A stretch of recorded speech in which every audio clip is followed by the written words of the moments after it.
So here we have the element lithium, and in a Lewis dot structure, we will only be using the outer electrons. So lithium will only bond once because it only has one outer electron. If it had two, then it would bond twice, but it would be a different atom. So now we have, so these do not react in a Lewis dot structure. Okay, so hydrogen here has one outer electron, so it can only bond once. Beryllium being, which is the same with all in this first column. Beryllium can only bond twice because it has two outer electrons. So same with the whole column. Then you skip all the way to boron, and it can only bond 3 times because it has only 3 outer electrons. Carbon and silicon can only bond 4 times because it has 4 outer electrons. Nitrogen and phosphorus bond only 3 times, again, because there is 5 electrons and you want to get to 8. So, and then oxygen only bonds twice because it has oxygen in this column here only bond twice because it wants to get to 8, but it has 6. Fluorine bonds once, and all this other stuff in the column bond once because it has 7 and it wants to get to 8. And the noble gases don't bond. The atoms in the first horizontal line of the columns that bond normally, to say. So first we have hydrogen, which can only bond once because it only has 1 electron. So we represent 1 electron with a dot right there, and that's hydrogen. Then we have beryllium, which has two dots because it has 2 electrons.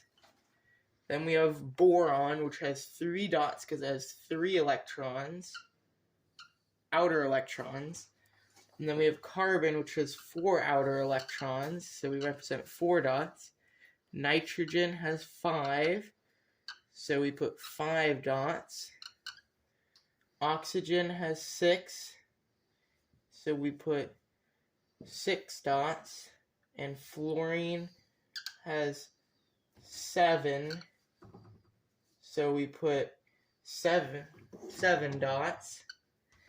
And last but not least, so helium is a noble gas, but unlike most noble gases, it only has 2 electrons, but it's balanced. Most noble gases, like neon, have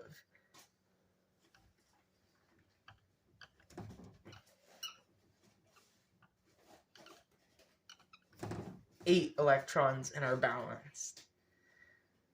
Okay, so here we have, we're going to do the Lewis dot structure for methane, aka farts, and which is CH4. And if you look at the periodic table, carbon is in the 4th column, so that means it has 4 bonds. So that'd be 1, 2, 3, 4. 1 dot equals 1 electron. Then hydrogen is in the 1st column, and because you see the 4 here, you know there's 4 of the hydrogens.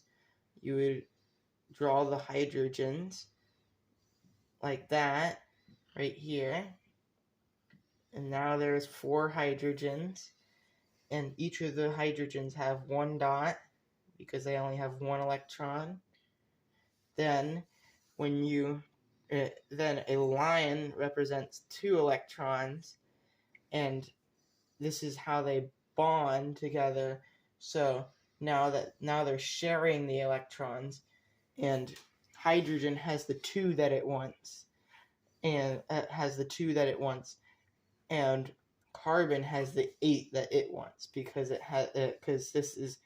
carbon is getting 2 out of this one, 2 out of that one, 2 out of that one, and 2 times 4 is 8. So a couple things. So if you had oxygen gas, which would be an O and an O like that, then you would double bond them together, and then they would each have 8,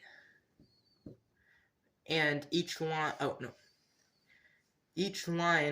represents 2 electrons. So that would make it so there's 4 in the lines and then 4 right here in dots.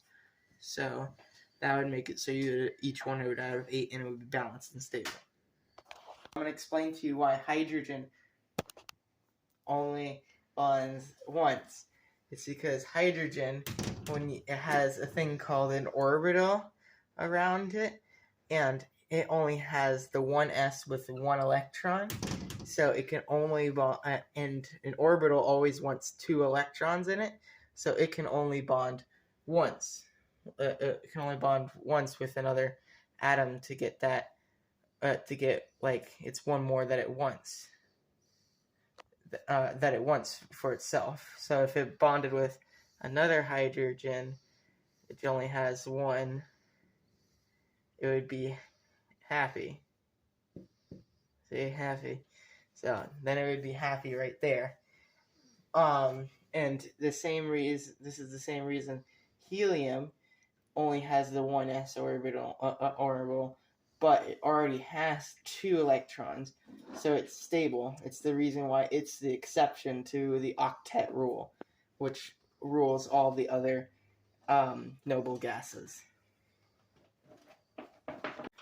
Okay, now I'm going to show you a super hard problem that I made up.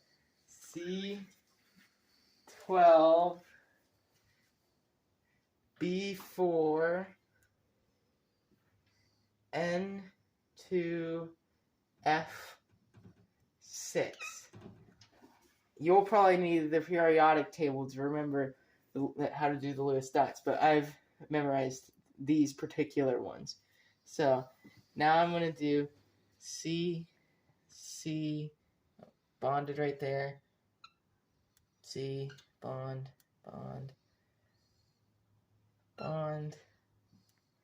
C, 1, 2, 3, 4, 5, 6, 7, 8, 9, 10,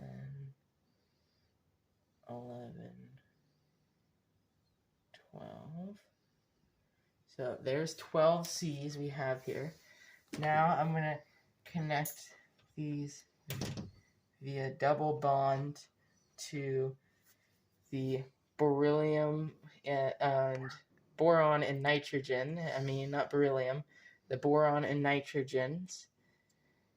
So, because boron and nitrogen both require 3 bonds, so then I will have the 4 borons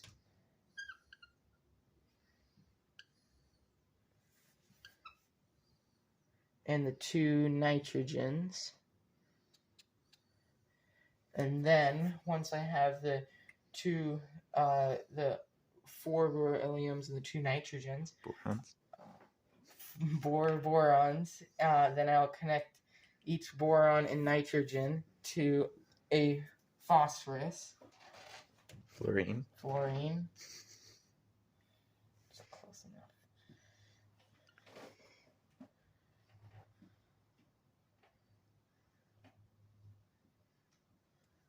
Then, so now we have this part of the table is like balanced, but these C's still need bonds. So I'm going to put a triple bond right here. So that would make it so this C would have 4 and this C would have 4. So I'm going to put another triple bond right here. So these two will have 4. Then I'll put another triple bond right here. So these two will have 4. And then this one has 4 from 1, 2, 3, 1, 2, 3, 4, and done.